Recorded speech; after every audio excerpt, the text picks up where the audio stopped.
যাই এই ফুলগুলা আমার ভাইয়ের কবরে দিয়ে আসি। যাই, অনেকদিন ধরে ভাইয়ের কবরে ফুল দেওয়া হয় না, ফুলগুলা ভাইয়ের কবরে পুরোপুরি ছিটিয়ে দেই, যাতে আমার ভাই ফুলের ঘেরানে থাকতে পারে। আল্লাহ, তুমি আমার ভাইকে ভালোভাবে রাখো এই কবরে। আল্লাহ, তুমি তার কবরে শান্তি দিও, তুমি তাকে সুখে রাখো। আমিন। যাই, আমি বাসায় চলে যাই। ভাই ভাই, আমার কবরটায় ফুল দিয়া যান। আমার কবরে অনেক কষ্ট, অনেক যন্ত্রণা, দোজুকের আগুনে পুড়তেছি আমি। না হইলে বলেন আমার ফ্যামিলিরে যাইয়া ফুল দিতে লিগে আমার কবরটায়। তোমার কষ্টের কারণ তো তুমি নিজেই।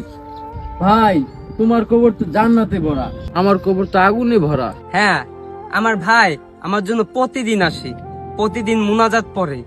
যেখানে আমার ভাইকে আমি ছোটবেলা থেকে কোরআন শরীফ পড়াইছি, তুমি তোমার ছোট ভাইকে কোরআনের জায়গায় ফোন দিয়েছো, যেখানে সীমিত ওর জন্য ভালোবাসা থাকে।